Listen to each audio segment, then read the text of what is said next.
What does the first year in the life of a wholesaler look like? Pros and cons, what went well, what didn't. We're going to talk about that in this episode. Stay tuned. Hey guys, welcome to the Buzz Coffee and Real Estate. Today we're actually going to be talking with Nick Noble. He is a wholesaler. He's been in the business for about 1 year, and he's going to tell us how his experience has been with it, the ups, the downs, and all the things. So let's get started. Awesome. Yeah. So I wanted to jump in real quick, which is wholesaling. One, I don't know a whole lot about it, but I want to back up and say, how in the world did you actually even hear about this, get into this? What attracted you to it? Yeah, so I really don't know a lot about wholesaling either because I'm pretty much a freshman to the game. Sure. So next month will be my first full 12 months. Yeah. And before I got into wholesaling, you know, I've always been a guy who has liked to turn junk into an opportunity. Okay. So I actually did reselling for a while. Okay. And, you know, if anybody knows what that is, you just go to Goodwills, you go to yard sales, Okay. and you buy junk that people don't want anymore, and you flip it on eBay, Facebook, etc. And you got pretty amazing at that, actually. We did really well. Yeah. We did really well. And it wasn't how much money we made because we made about $40,000 in a year, but it's the fact that we only worked, 2 hours a day shopping and then taking pictures, and it was really part-time. So we did that. And then we also started a program where we taught other people how to do it. And we made about $70,000 on that program. And so what happened was there was actually a guy in our community. His name's Pete. Oh, dang, can I say that? Yeah, no, it's Well, fine. you just did. Hey, Pete. Sorry, buddy. But he wanted some help selling a vehicle. And he came to me and just asked me if there was anything that I knew about getting rid of cars and such. Yeah. And I told him, I said, I've never sold a car before, but it can't be any different than selling other pieces of junk that I've sold. And so we got the car, and he told me what he wanted for, and he also prefaced it by saying, like, Nick, you're not going to sell this car for this, but this is what I would like to get. And so I took it as a challenge, like, dude, I'm gonna show you. We're gonna show you your junk is worth some money. Yeah. And so we ended up just running some basic ads that we normally do on Facebook, not paid ads, just marketplace, and we sold it for the full price. He gave me $1,000, and that was the first time I'd ever made $1,000 in a day. Wow. And that's when the seed was planted to say, hey, you could really do something bigger with this. Yeah. And so that's where it really started as thinking that I could actually start selling stuff other than junk. That's the transition from reselling almost like to small else. Ticket to large ticket. Yes. Yeah. And I actually owe you a lot of credit for that because people don't know that we know each other outside of this. And both of you actually. So I'll give you guys both credit. So this We're all friends. I'll come back for the second episode. But one of my friends encouraged me that, I've got to do something bigger. And the other friend encouraged me. I'm not saying who it was. Anonymous. Look at that other person. But it encouraged me. He said, if you sell a bigger ticket item, you can make more money and do less effort or the same amount of effort. And so after I did that car sale, I thought, man, what if I sold a house? And the thing that got me to thinking about selling a house was one day I saw an ad on YouTube that talked about selling a house without being a realtor. No money, no blah, blah, blah, blah, blah. You just sell a house with selling a piece of paper. Yeah. And I was like, I just sold a car, made $1,000. Before, this would have been out of reach, like $10,000, $20,000 in a day. Yeah. I don't think so. That's not possible. But once I sold that car, I was like, man, I think I could do this. I could do this. So that's how it all started. Wow. That is very cool. Okay, so wholesaling, I know this is a hot topic on YouTube and elsewhere. What is it? And second part of that question is, why is it kind of considered to some people's minds like a sleazeball industry? So can you help clear some of that up? Yeah, absolutely. Wholesaling is simply where you are able to you're not selling a house. You're actually selling a contract. Okay. But the house is where the value is, right? That's what's determining how much money you're going to make. Okay. And all I'm doing is, and I won't use the word realtor, I'm just finding people who have junk that they don't want anymore, and I'm simply giving them some money for that junk. I'm doing all the work. I'm putting up all the effort, and they aren't paying me anything until I actually fulfill on my obligation. Thank you. Not contract, just obligation. Well, that's very similar to our industry in that we're going to put hours and hours of work in for either a buyer or a seller, and we'll get paid at the end of the day when they get their keys. actually after they get their keys. And so that kind of all the risk up front. When you say junk, I mean, give me an example of like, this is a what? This is a house that Aunt Mildred passed along to her, whatever. Glad you said, yeah. Okay. So, I mean, these can be inherited houses. These could be vacant houses. These can be those houses that, I don't want to say crack houses, but realistically, some of the houses do look like that. Our first house actually was a house that a lady owned. She didn't live in the city. And so the house was literally hidden behind the woods. I mean, it's like you couldn't see the house at all. That's how overgrown it was. But she just, what we call in the, when we're looking for these type of houses, she was an absentee owner. Okay. So she owned the house, she didn't live in it, and she wasn't taking care of it. So this lady actually went and put this house up on the market. It was actually on the market. I saw it late at like 11 o'clock at night. Got a message from Zillow, said, hey, new house on the market in Alamance County. So I'm looking it up, and I'm like, where's the house at? Like, all I see is bushes, And so I look up the realtor, and she has no information. Like, you can't find her. So when you're doing a wholesale deal, in order to communicate and find people, you got to be able to skip trace them, which is what it's called. And basically, it's a way to find anybody's contact, period. Okay. And so I skip traced the realtor, and which was great because I had no competition. Nobody else was doing this. Nobody else could find her either. Nobody else could find her, So I ended up finding the realtor by calling the person who owned the house. And I said, hey, I saw your house. My wife and I are really interested in it. We live here in Burlington. Could we see the house and maybe put in an offer? But I can't find the realtor's number. And guess what she does? She gives me the realtor's number, which nobody else has. And so I call the realtor that night, leave a voicemail. She calls me back in the morning and says, yep, if you want to drive out, go see the house. Let's see what happens. My wife and I go out to the bushes. We put on our mug boots and we wade back to this little property that's just tucked back in the woods. And we get back there. We go back to the house, and I say, $25,000. She had it up for $50K. Okay. And I said, hey, can you just offer $25,000? The realtor had never been to the house to take pictures of anything. She just knew that it was really busted. And so when I offered $25,000, I got a call back, and the owner said, yeah, we'll accept it. So when you're making an offer, you're making it, at least on paper, it looks like a cash offer, because you're not going to have a bank that's going to give a mortgage on anything that you're looking at, because everything's in such rough shape. No, not at all. Gotcha. So you're either coming private equity, you're coming up with your own capital to where that offer is a cash offer to the seller. Hey, here's what we're coming in at, but you're looking for those kind of really rough properties, a deal that you can turn around and do something with. So like after you went under contract on something like that, are you actually closing on that, or what does that look like? I have before. So Okay. we've done a handful of deals this year. I think we were over $100,000. That was what we were able That's to do awesome. in 12 In months. year one. In year one, it was not easy. It was a lot of learning, But what we did was typically with when you go in the wholesale route, you're just assigning your contract. And to really learn what that's like, you can read Robert Kiyosaki's book, Rich Dad, Poor Dad. Towards the end of it, he kind of tells you this is how he really got moving in real estate was by assigning a contract, which basically says, hey, I would like to buy this house for this amount of money. In my case, it was $25,000. Okay. She agreed. But I personally, after checking the MLS and seeing how houses had sold, I knew I could get more money out of this. So I then turned around and found a buyer who actually, this is an amazing story. The buyer that I found was the guy when my family and I were in transition. We were homeless, and we actually slept outside of his furniture store. No way. I remember thinking, God, if you just let this guy come at 11 o'clock at night and let me sleep on the couch, that'll be sufficient, right? In the morning, he ends up offering me a job, and I work for him. He ends up being my first investor.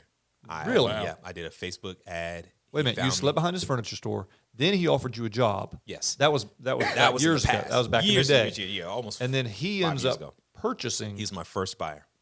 Really? Yes. Talk about godsend. That is so Yeah. cool. Yep, he was my first buyer. So I So went. you actually never closed on the property. You basically took the sheet of paper, like I have the legal right to close on this property on blankety blank date. Yep. And now I'm going to transfer it over to you. Absolutely. And I bought it. I'm under contract for 25. I'm going to sell it to you for something a little more than 25 Absolutely. and take the difference. Yep. And I mean, as small guys, I'd never heard of this concept before. But if I had paid attention to my mortgage, before I went into foreclosure, I would have known that assigning debts or assigning, money or contracts is a really normal thing among the banks. So some of my clients who are in pre-foreclosure or foreclosure, when I'm watching them either through the bankruptcy process or through the foreclosure process, I mean, we had it one time where we were literally going to close on the house that day, and they assigned the mortgage to somebody else. So we had to go through. So they new sold paperwork. it. Yeah. Gotcha. Yeah. The bank assigned it to somebody else. Exactly what you said. They sold it. Yeah. Which And basically puts you back at ground zero. Now means you now have we to gotta- go through the same thing again. Yeah. We got to go get the paperwork done with the new bank and all of that stuff. So, So basically, it just kind of give people backstory because they may not understand that part of it from the financial side. But basically, when you go in, it's called secondary market, and you have a house that you buy with, let's say, Hamilton Home Mortgage. They start the loan, they own that actual mortgage, and then once they get done, they sell it to Wells Fargo or they sell it to Bank of America or whoever else. And that's exactly what happened to you. Was you're under contract, they turn around and sell with it one off. bank, they sold to another. Yep. So, Wow. but yeah, that's how it began. So I went and offered him on Facebook. He found me. He found the house, and he said, "How much you want for it?" I said, $50,000. So I had it under contract for $25,000. Okay. I thought the house was probably worth maybe like, I don't know, 60, 70. But I was just like, if I got $25,000, I'd be happy. So I just said, hey, $50,000. We go out. He sees the house. He says, hey, I'm buying it. Don't show it to anybody else. We close 2 weeks later, and it's the first time I get a check. I still have a picture of it, of $25,000 in 2 weeks. Wow. That was my very first wholesale deal. Wow. You probably were like, no going back at that Payday. stage. No going back. Although it Well, sounds like that was actually pretty easy compared to some wholesaling deals I've heard. that was the easiest, and I'm not sure if I think that was really the Lord, because I don't think I'm ever going to get one that easy again. Yeah. Like none of them have ever been that easy Yeah. ever since. Wow. But it was phenomenal. I mean, it changed our life, and let me just give you guys some background to say it wasn't 2 weeks from the day I decided to start wholesaling to 25,000. Okay, so from the day I discovered that wholesaling was an option, I took about a 2 to 3 month learning curve to just get to learn what it was. And then when I was ready to fire off, it took me about 2 weeks to find this deal and close on it. Gotcha. So, I mean, you had to establish some connections, some mentoring, some private financing. I mean, Yes. Yeah. Gotcha. Let's kind of talk through that. So some of it, like you said, you're buying rough houses that most banks won't finance. So you're doing, investors, you're doing hard money loans. Kind of give some preference there on what the finance part of it looks like. Yeah, well, so you want to remember the key is that you don't want to really use finance. And that's what makes wholesaling, is that it's none of your own money, right? That's how everybody talks about it. You don't put any money down. You don't have to, show up in court or wherever. You don't. The only paper you're signing is that assignment. And so with assignments, you do need to, like Cameron said, you got to act as if you have cash. Yeah. So you're coming as if I've got the 25,000 in my bank. Yeah. I did not. Yeah. And if you can't turn around and sell it, that's a risk. Yeah, You there is got a to risk. you got to close on that house. Yeah. Now At 25,000 or back out. Are you putting money up front? Are you doing due diligence, earnest money? I was so too forth? broke when I first started to put money up. Yeah. So that was a no. Okay. I would no money up front at all, But in that instance, I didn't need to, because typically you have a due diligence period of 14 days. Yeah. And this is what they teach you, is that, you use those 14 days to go find you a buyer. Yeah. Now, Gotcha. today, we can put up money. Yeah. We've done it on I think we did it on our deal. Yeah, we did. Yeah. Yeah. We had So money it's up like, front on ours. yeah. So we were able to do that. But back then, when I first started, that was not possible. So if you're out there and you're like, I want to get into real estate, but I need capital, this is a great intro, because you can be broke like I was. Just have the know-how, the tenacity, the drive, and know your market. The deals are out there. Oh, yeah. So why is it that wholesaling is considered a low integrity business? Walk us through that. I mean, there's people with low integrity in it, So, and unfortunately, they're probably they get more publicity than those who are kind of behind the scenes doing the right thing and aren't trying to make a show out of what they're doing, So you say, like, all right, let's say my great grandmother, she's 87 years old. She's stuck in a little mill house that she's lived in for the last 60 years. It's falling apart. She's on Social Security. She doesn't know what she's doing. And you have somebody come in and kind of swindle her, so to speak. I mean, those are the types of stories that I hear. Yeah. So that's kind of what you're saying as far as that low integrity getting a lot of publicity. I mean, if I acted like that didn't happen, I would definitely not be, forthright and being truthful. It does happen. In my scenario, though, because my wife and I, Danielle, we went through foreclosure 10 years ago. So we know what it's like to lose your home and then have 7 years of, the Grim Reaper following your finances, so to speak. Like you're not making it anywhere. So what we actually do is we target those who are in pre-foreclosure. Okay. And what we do is we built a program that tries to help them get out of pre-foreclosure by knowing about all of their options and just educating them.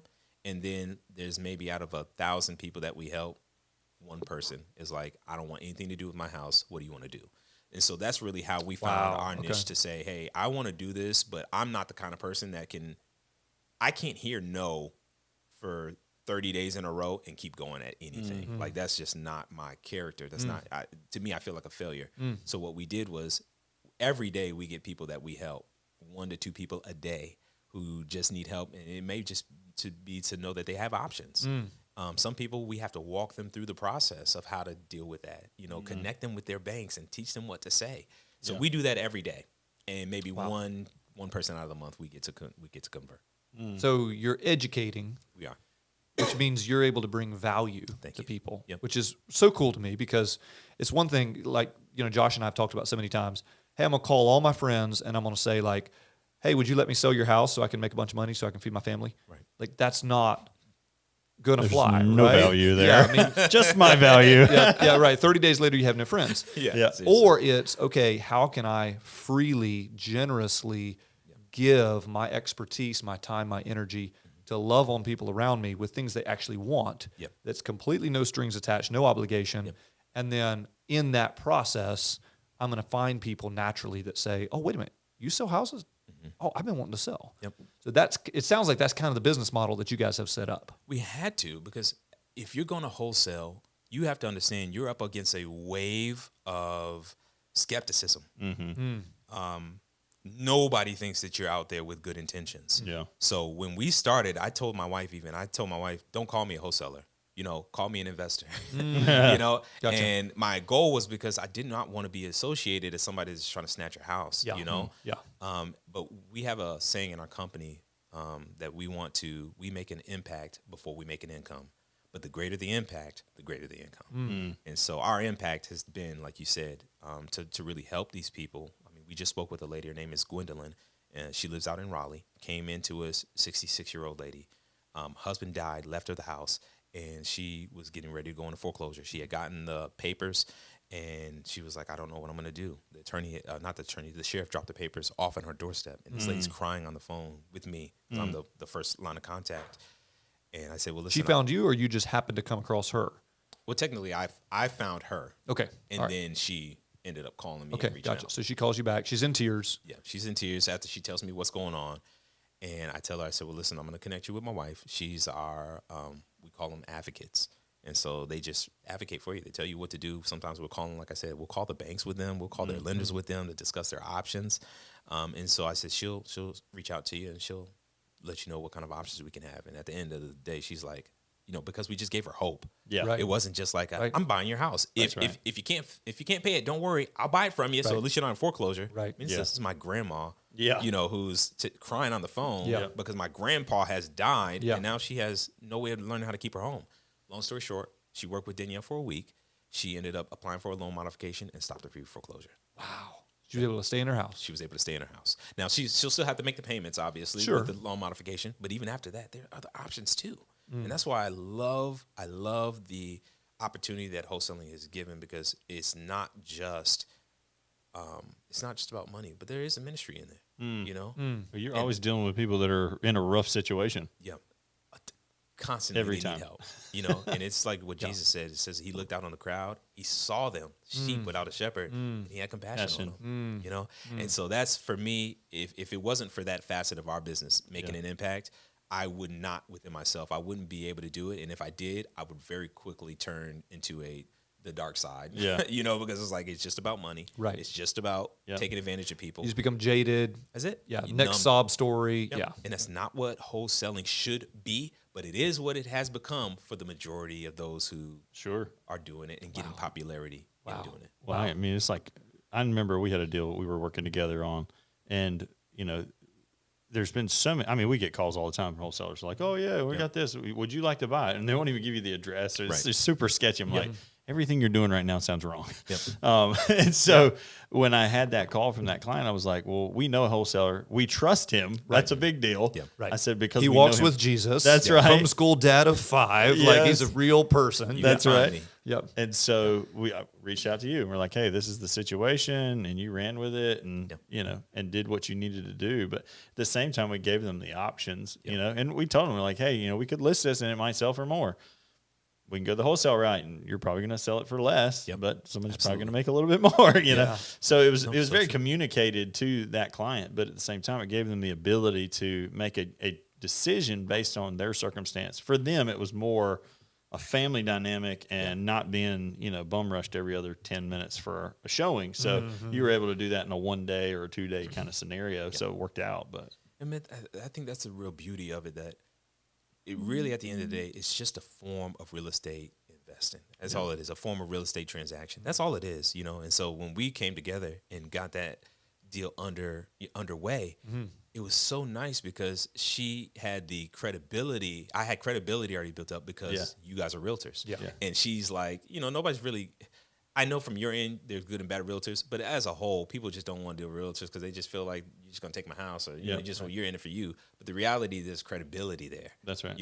Where when you're wholesaling, there's not a lot of credibility behind what you do unless you do something like what my wife and I developed, where we're not just trying to wholesale your house. The majority of the people that we help, we don't make a dime off of them. You're actually the ones that we do. working your way out of a job in that particular person, right? Now they can stay in their house. It felt like that too. So I'm not gonna act like I was just like, Lord, this is exactly what I want to do for a living. It's like the first deal was phenomenal, but that wasn't a pre-foreclosure. My business is made up of people who are primarily pre-foreclosures. And when that happened, I was like, do I need to rethink this, Lord? Like this is not very lucrative right now.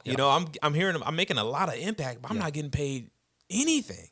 But then the first pre-foreclosure we got was actually a lady in Michigan. And this was with my dad. He was there in Michigan. My dad's, he's older. He's not retired, but he should be retired. And that's my goal. I really want to retire my father. So, but my dad went to this lady's house, put the note on her door, and she spoke with my dad, and he just told her the story. He said, hey, my son and I, we're interested in the house. We saw the pre-foreclosure. Call my son. He can help you. That's what my dad says to people. Wow. So, like, my dad's a really good salesman, but I'm his son. Yeah. And, he's just like, I'll sell him. Yeah, he can help you. He can help you. And I'm like, Dad, that's all you said? Like, you didn't, tell him I'm a gusto investor or something, He's like, no, he can help you. So the lady calls me. We talk. She's in pre-foreclosure, but it's not her alone. It's actually her father who passed. Okay. So she's in a bit of a different situation. And so her mother's still alive. We walk her through everything. She's getting ready I think it's like 2 weeks from losing the house. We end up getting $20,000 in her pocket. My dad and I make $15,000.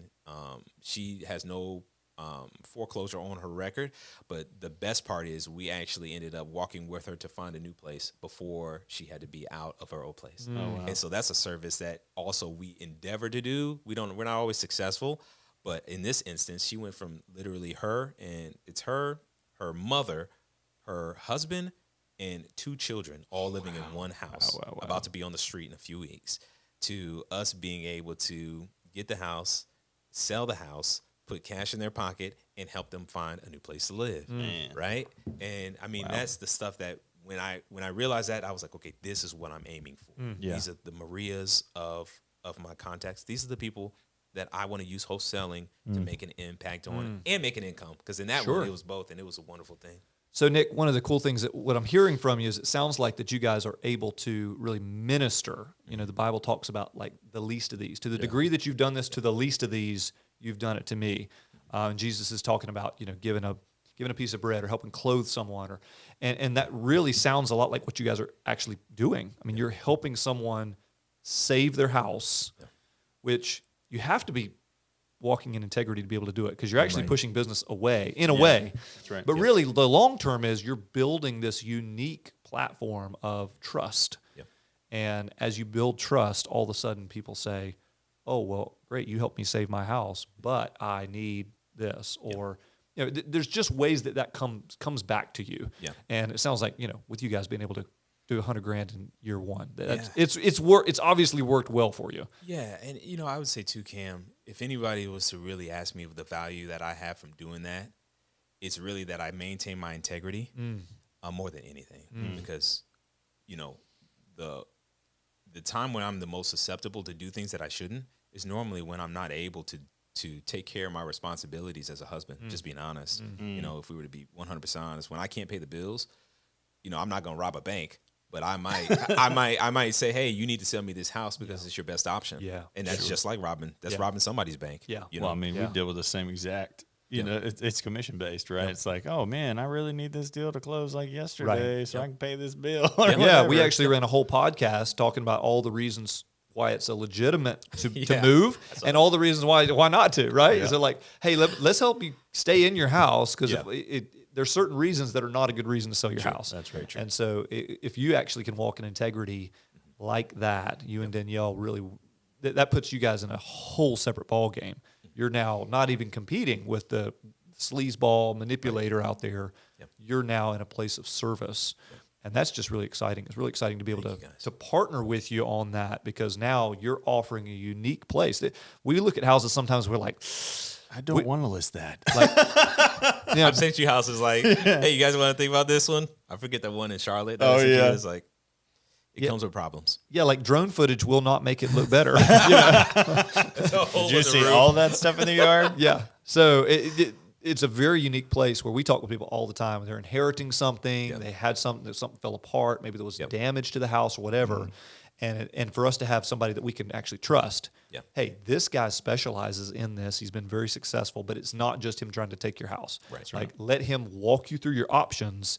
And then if the best option is to sell it, he has the ability to do that. And let me say this. Most of you guys who are out there who are wholesaling, would I recommend my impact to income approach if you want to make money and you need to make money immediately? Yes, but you should be prepared to not make any money. And I say that again. I say yes because your soul is more important than anything that you're going to gain. That's right. Gains this whole world, but loses his soul. Now, again, the electric company might not agree with that. The gas company might not agree with that. Your landlord might not agree. Yeah. But in the grand scheme of things, your integrity and your convictions, there's no price on that because when you stand before Jesus, he's not going to ask you, did you get the deal done? That's right. Yeah. He's going to ask you, what did you do with Jesus? Yeah. Yeah. And so that's what I would say for anybody who's wanting to get into wholesaling. The real money is made in maintaining your soul and being able to, have that battle of integrity every day to say, Lord, this is not doing anything for my financial state, but it's really healing my soul to hear these stories of people who are like my grandmother, people who are like my father, people who are like my brother, and I'm able to come in and provide a solution only because of Jesus Christ. That's right. But it wasn't always like that, so I'm not going to be like, Nick is just as high on. I had my temptations too when I first started wholesaling to just say, you need to sell me this house. Yeah. Why? Because I have a light bill due Right. in 2 weeks. And we need to close tomorrow. Right. Well, and that's one of the reasons that a lot of people don't stay in real estate is because it's a super long game. It is. I may talk to you in April, and I didn't make a penny until the following June, 14 months later. But there was investment through that relationship, through all of that, and so. I know in my heart, I've been convicted even this last week. Like, Cam, make sure that you're not telling most of the truth or making something sound a little bit better than it actually. Maybe you dropped the ball on something, but you blame the bank or you blame the inspector or you blame the builder or whatever, and just making sure that integrity. I mean, that's what I'm hearing from you. It's like your integrity is worth more than a transaction falling apart. Hands down. Yeah. Hands down. Because at the end of the day, my kids will eat, my kids have clothes, but it's such a vital business that when you see money like that on the table, when I was reselling shoes out of Goodwill, I didn't care if somebody wanted to cancel a deal, to make $15 profit. $15. Yeah. I didn't care, Yeah. But when you start talking about 10, 20,000, it's like now I'm up on the mountain and the devil is saying, you see all of this? Right. It's like, Lord, did I fast 40 days before this temptation? I really need to be on my A game. And my wife has been a huge help. Friends, I've multiple times where I've come to Josh and Cam and you guys really encouraging me, because this isn't, like I said, I'm a freshman, you know, and I've never seen money like this before in this endeavor. Yeah. And so it was really a thing where you know, three cord of 3 strands. things is not easily broken. Yeah. You know? And so Yeah.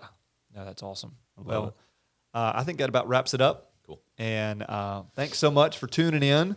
Hopefully you got to learn a little bit. And we'll actually put Nick. Can we put your contact info in just because you guys may know somebody that actually needs to talk with Nick and Danielle and walk through that process, because they really have gotten a lot of experience with helping folks save their house or being able to get it gone if you need to get it gone. So we will talk to you in the next episode. Thanks so much for tuning in, and give them something about the subscribe and the bell and all that thing that you always say.